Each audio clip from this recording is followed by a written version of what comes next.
When you think about businesses that are selling through the roof, like Skims or Allbirds, sure, you think about a great product, a cool brand, and great marketing. But an often overlooked secret is actually the businesses behind the business, making selling and for shoppers buying simple. For millions of businesses, that business is Shopify. It's home of Shop Pay, the #1 checkout in the world. You can use it to boost conversions up to 50%, meaning way less carts going abandoned and way more sales going through to checkout. Upgrade your business and get the same checkout Allbirds uses. Sign up for your $1 per month trial period at shopify.com/income, all lowercase. Go to shopify.com/income to upgrade your selling today. Shopify.com/income. Hi listeners, this is Lori from Her Half of History. It's March, and in the US that means Women's History Month. I'm celebrating with free to everyone bonus episodes every Monday, all month long. I'm also celebrating with a prize drawing where a listener like you will win some free Her Half of History merch. There are 4 ways to get yourself in the drawing. You can 1. Sign up as a supporter on Patreon, any level. 2. If you're already a Patreon supporter, bump up your current support level. This is cool anyway because if you go all the way to the Her Highness level of support, you get ad-free episodes and bonus episodes all in the same feed on your favorite app. 3. Make a one-time donation. Links to do any of those first 3 options are available on the website, herhalfofhistory.com, and also in the show notes of this episode. The 4th way to get in the drawing is give me a rating or review in your favorite podcast app. This last option doesn't send me any way to contact you, so to get in the drawing, you'll also have to email me a screenshot of it at herhalfofhistory@gmail.com. No matter which option you choose, you'll have my undying gratitude for your support. It really does make a difference as I tell the stories of women in history. Welcome to Her Half of History. My name is Lori. The current series is Groundbreaking Novelists, and this is episode 6.7, Frances Hodgson Burnett Fights for Copyright. If you look up a list of greatest children's books of all time, the lists will almost certainly include The Secret Garden by Frances Hodgson Burnett. It's a beautiful book, but I think it would be a stretch to call it groundbreaking. When I was planning this series on groundbreaking novelists, I asked Twitter who I should include. I asked my family, including my literature professor brother. I asked Google. No one suggested I include Frances Hodgson Burnett. I think that's because novels, as much as I love them, are fundamentally impractical. When you're feeling practical, you read things like How to Win Friends and Influence People, or The 7 Habits of Highly Effective People. That's where you're going to find the tips that can be converted into cold, hard cash. So when novelists list the great authors of the past to whom they feel indebted, they are unlikely to mention Frances because the debt they owe is maybe not a literary one. It's a financial one. Nowadays, we assume that if you write a story, you own that story. But this is actually a very recent assumption in world history.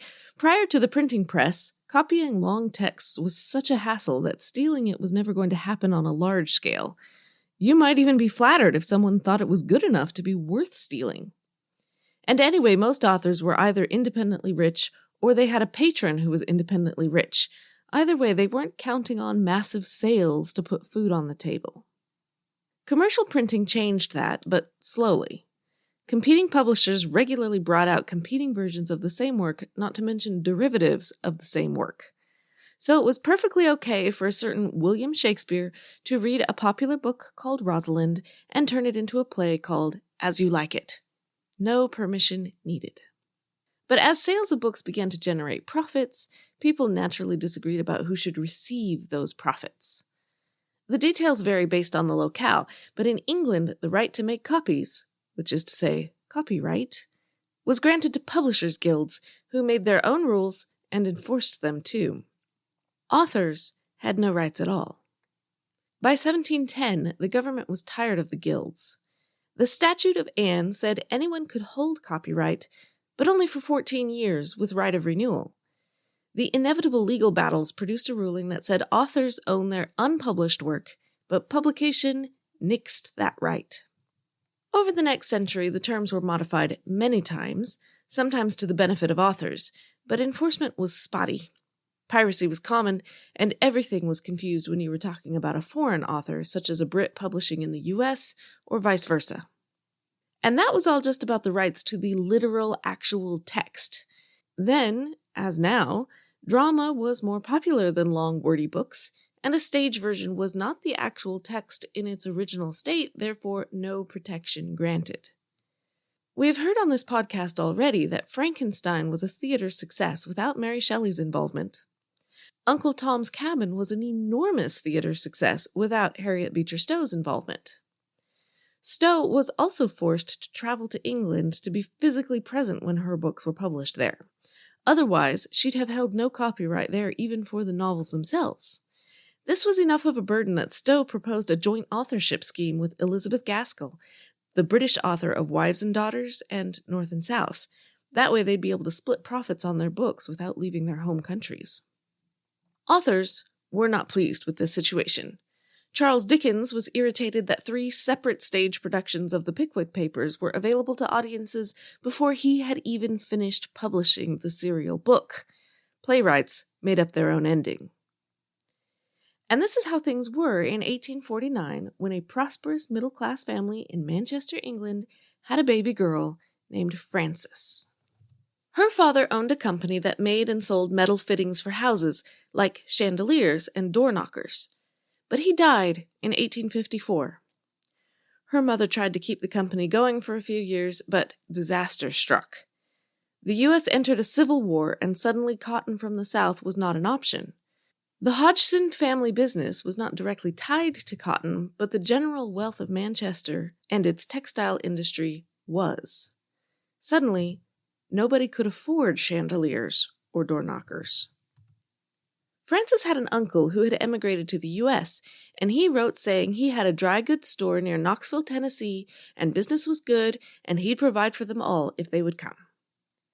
Frances's mother was either hopelessly naive or perhaps hopelessly desperate, because 1865 was not a great year to move to the American South.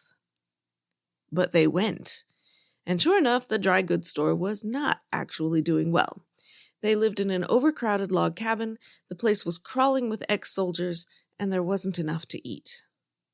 In this world where mail was pricey and unreliable, magazines sometimes did their correspondence right in the magazine itself. So Frances could read notes like, "Elaine the Fair, your story has merit but is not quite suited to our columns. Never write on both sides of your paper."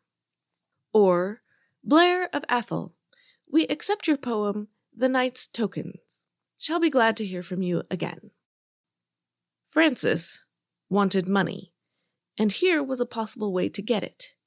She is by far the poorest of any of the authors I've covered so far, because she couldn't even afford the stamps and paper for this idea. She harvested wild grapes and sold them to save up for that. She was also concerned the editors might think she just wanted to see her name in print, so she was very upfront with her goal. "Sir, I enclose stamps for the return of the accompanying manuscript, Miss Desborough's Difficulties, if you do not find it suitable for publication in your magazine. My object is remuneration. Yours respectfully, F. Hodgson." The editor wrote back saying he didn't believe she'd actually written it. It sounded too English, and anyway, the name she had signed didn't match the name on her return address. That last was because she was using a friend's address to avoid her brothers making fun of her if she was rejected. So she wrote back explaining herself, and as requested, included a second story to prove she could actually produce one, and the editor bought both, for a total of $35. This was success indeed. No worries about being made fun of when she had $35 in hand. Frances was always very upfront about her purpose. She wrote a certain friend named Swan Burnett the following: "Something must be done to raise us all a little from the dust, and I am sure that I must do it.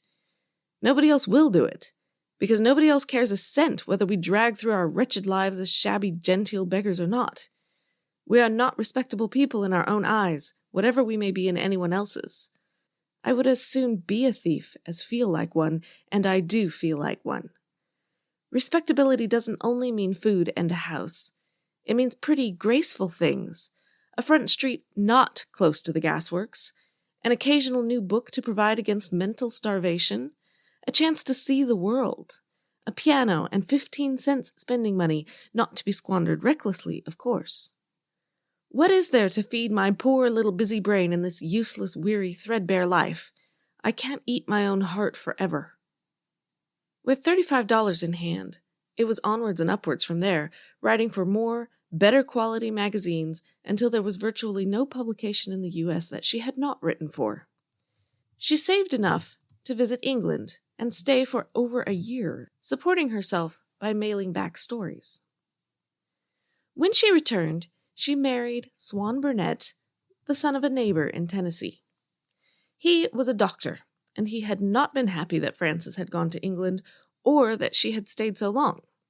Frances knew that, but she hadn't hurried. And the wedding was a dissatisfaction to her because the dress she had ordered didn't arrive in time. The first son, Lionel, was born in 1874. They went on a family tour of Europe. In Paris, a second child was born. Frances had decided she was having a girl. So another boy was a surprise. She decided to call him Vivian anyway. In 1877, they moved to D.C. so Swan could open a medical practice. This episode is brought to you by Redfin. You're listening to a podcast, which means you're probably multitasking. Maybe even scrolling home listings on Redfin, saving homes without expecting to get them. But Redfin isn't just built for endless browsing. It's built to help you find and own a home. With agents who close twice as many deals, when you find the one, you've got a real shot at getting it. Get started at redfin.com. Own the dream. Adobe Acrobat Studio, your new foundation. Use PDF spaces to generate a presentation. Grab your docs, your permits, your moves. AI levels up your pitch, gets it in a groove. Choose a template with your timeless cool. Come on now, let's flex those tools. Draft, design, deliver, make it sing. AI builds the deck so you can build that thing. Do that, do that, do that with Acrobat. Learn more at adobe.com/do-that-with-Acrobat. Some women might have given up writing, but not Frances. Her income outstripped Swan's, and she wasn't going to give up anything, not even when she was sick or when the children were sick.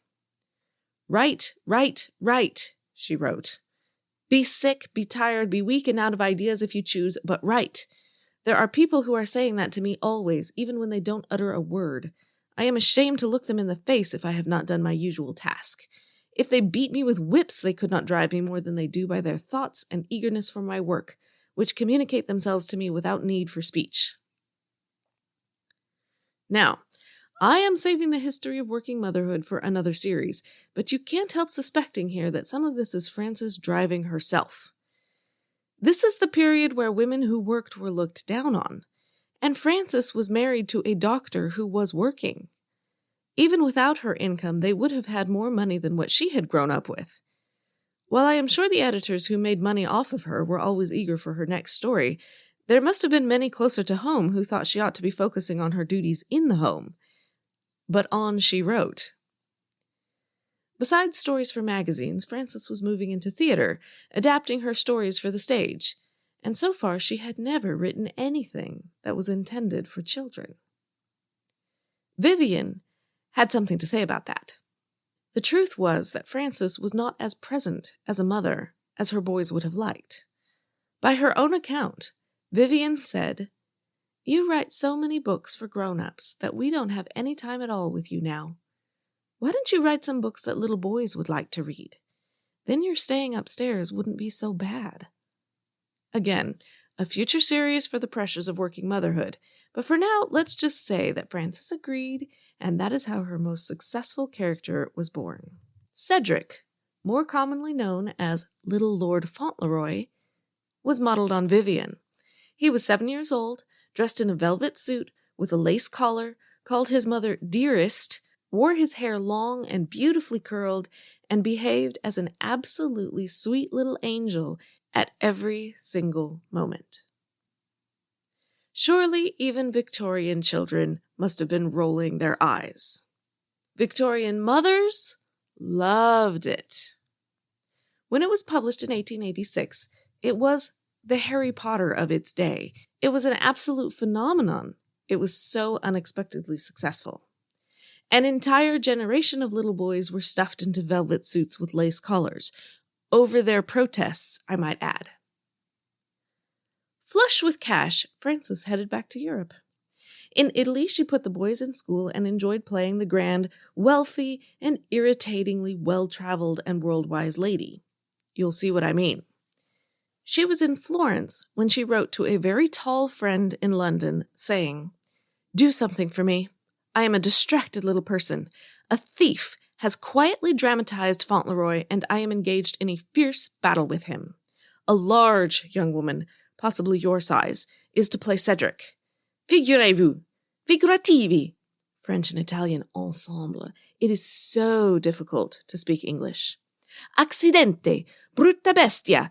Some of that is swearing. I am very proud of it. "Madonna mia, oh signore." What I wish you to do is to be present at the first night of that play, if it has not yet been done, and take with you some other intelligent mind and feeling heart, and telegraph to me good or bad, and then write to me in your most powerful language. The brigand, whose name is Seebohm, knew he was doing a miserable, dishonest thing, and knew I thought myself protected by the "all rights reserved" on the title page. He kept his plans most discreetly secret until he was ready, and it was too late for me to hurry my play and secure myself. And then he calmly informed me that he had dramatized my charming book. Then letters and telegrams and general excitement. Seebohm attempted to share profits with her if she accepted reality, but having his offers refused, he rushed back to London to hurry production. Frances was on practically the very next train, frantically writing her own version. Seebohm's successful play opened in 1888. Frances sued. One has to wonder whether lawyers told her that she had not much of a case. According to the law, Frances had no rights over the dramatization of her story. Seebohm was doing nothing that hadn't been done many times before. He didn't even have to share the profits. Seebohm's play was very faithful to the book. He had lifted whole passages of dialogue, divvied it up into script form, and made 4 typewritten copies. 1 copy was sent to the Lord Chamberlain, who licensed plays, and the other 3 were used by the actors. The judge in the case was sympathetic to Frances, but had to inform her that no law forbade anyone from producing a play of her story. However, the making of the 4 copies, so much the same as the novel, was held to be a violation of her copyright on the book. Lest anyone ask how Seebohm could possibly have produced a play without distributing a script, the judge merely said, "There is a possible mode," and left it at that. He never clarified, but a later analyst speculated that he meant Seebohm could have distributed 4 purchased copies of the book with sections highlighted or crossed out. The gavel came down and boom! Just like that, Seebohm's production was closed. Frances's play, called The Real Little Lord Fauntleroy, debuted in May 1888, only a few months after Seebohm's. Ironically, her play was less faithful to the book than his. The play was a smashing success on both sides of the Atlantic. In Boston, Frances was getting $800 a week while it was on stage, and editors were clamoring so loudly for her next book that they were offering $15,000 just for the serial rights. She had certainly raised herself a little from the dust. Authors were very impressed, maybe by the play, but definitely by the court case. The London World said, "The plot grabbers have fled confounded before the little champion. Novelists need no longer fear to see their brain children kidnapped, distorted, and sent forth to pick up pence for the kidnapper in the theatrical highways and byways. The Society of British Authors gave Frances a banquet and a diamond bracelet. All of this was a bit premature, of course. The law itself had not changed, but sympathy had. Even before Frances's case, no less a person than the great Victor Hugo had organized an international society to protect the rights of creators across borders. Their proposals were accepted by only a few countries and enforced by still fewer, but it grew. The British changed their laws in 1911 to specifically give the author sole rights to dramatization. The Americans had already done so in 1909. This was particularly important because film rights were about to be a big, big money generator. Frances was still alive at that point, and she did live to see Little Lord Fauntleroy on the silver screen. But the intervening years had not been kind. Lionel died of tuberculosis. Frances crossed the Atlantic no fewer than 33 times, sometimes for her health, sometimes for fun, but usually to oversee some new production, often for months at a time. You may wonder how a practicing doctor could manage that much travel. Swan didn't wonder. He just didn't go, and the marriage collapsed under the weight of all that time apart. Possibly there were other stresses too. Frances then married an English actor, 10 years her junior, which was a disastrous decision. The marriage didn't last long, and she would later claim he blackmailed her into it. You have to wonder what the leverage was. She spent some time in a sanatorium. Amidst all the constant moving, there was a period where she leased a large English manor house and got very interested in working her garden. I was at first puzzled by this because my own attempts at gardening suggest that going on vacation for even a couple of weeks can be problematic, but then the confusion was cleared up. My problem is that I don't hire a full-time gardener. When Frances says she was passionate about working the earth, she doesn't necessarily mean that she herself was getting grubby. In 1900, her book, The Secret Garden, began its serial run. It was well received, as all her books were, but it was considered nothing out of the ordinary in her overall output of over 50 books. Frances would be very surprised that it is the only one of her books that is still considered worth reading. And it is worth reading. It's a lovely story, in part because the children in it are not sweetly angelic. When Frances died in 1924, her son Vivian rushed to put out a highly romanticized biography, which is still on the shelves of my local library. He informs me most seriously that Frances's forehead was the same size and shape as Shakespeare's, but discreetly glosses over the divorces and any point on which she could have been blackmailed. He also claims that Frances loved her role as mother best, even as he documents how her relentless pursuit of a career took her away from them for months at a time, even while they were young and upset about it. Basically, she's a complicated character.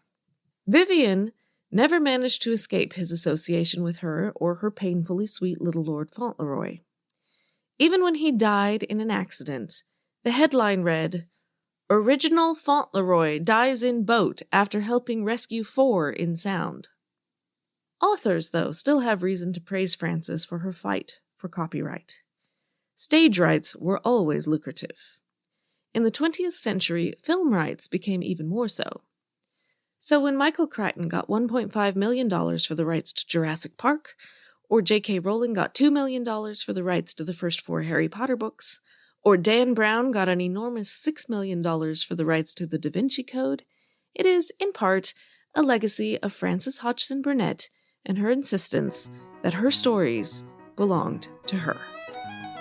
My sources for this week are a hodgepodge, but they are all listed on the website at herhalfofhistory.com. Follow me on Twitter at her_half or on Facebook. Reviews are a beautiful thing, but come back next week for the first woman to win the Nobel Prize in Literature. Thanks!